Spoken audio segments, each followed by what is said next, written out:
Good day, guys. Pasay Baller here. This is now the fifth game that we have for October 22nd, 2025, NBA Game Day. Another Eastern Conference battle, and this one is between Philadelphia 76ers and Boston Celtics. This one will happen at 7:30 p.m. Eastern Time, so that's going to be 7:30 a.m. here in Manila. I'm inviting everyone who have not subscribed yet to our YouTube account or YouTube channel, Pasay Baller. Please click on the subscribe button below. At the same time, hit on that bell logo. That way, automatically, you guys will be receiving notifications whenever new videos are uploaded. For those who are interested to avail our premium picks or best picks, you can actually reach us through Instagram, Telegram. No, not Instagram. I just dropped it, but you can just actually check on the options below. You can actually reach us through Messenger, through Viber, and again, you can just check it out right below.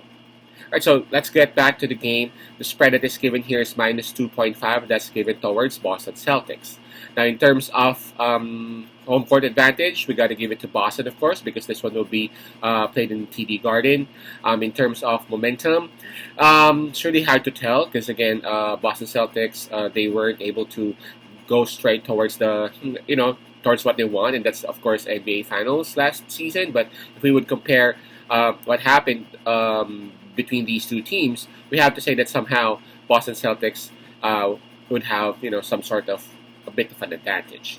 Now, in terms of health, we all know that Jason Tatum would not be playing because of his Achilles injury, and I hope that he would be able to recover sooner than expected.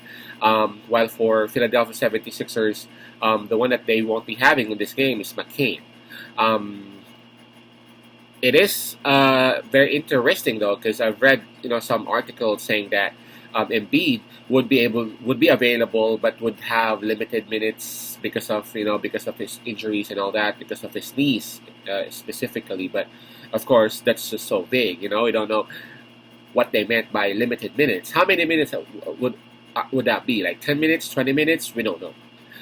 So again, that's very interesting as to how Embiid and as to how long Embiid will be playing on this one.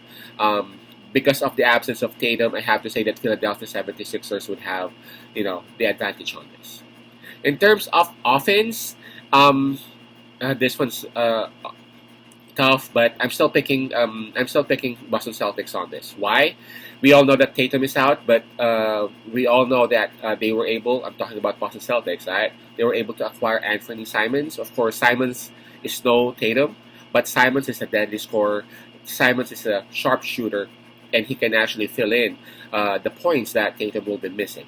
Now, for Philadelphia 76ers, we know that they have a deep lineup in terms of, if you take a look at the paper, they must have a better roster. But then again, due to the injuries, due to the lots of issues that they've had, it's really hard to pick them in terms of having some advantage in terms of offense.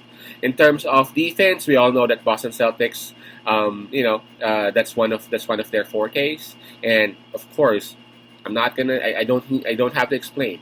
Boston Celtics would have the advantage on that. This one's a bit tough.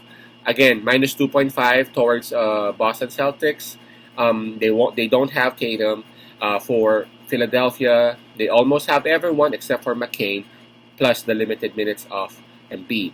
I won't be surprised if Philadelphia 76ers would actually win this game because of the better availability of their lineup. But knowing Boston Celtics, I've seen them win games last season, even season before that, without Tatum, going up against contenders. They won games without Tatum, and again now they have Anthony Simons. The points and the points that Tatum will be missing, Anthony Simons can actually cover. And again, I just don't have much trust with Philadelphia right now. I've seen them play with those three that they have, Embiid, Paul George, but still they struggled last season. So they don't have my trust yet. They don't have my respect yet. So I'm siding with Boston Celtics still with the minus 2.5 spread. Remember, Jaylen Brown and Derek White is still there, and I'm actually looking at the possibility that they would create situations and they would create opportunities for their new kid That's Anthony Simons. Again, that's Boston Celtics minus 2.5. Peace out. As I love, and God bless.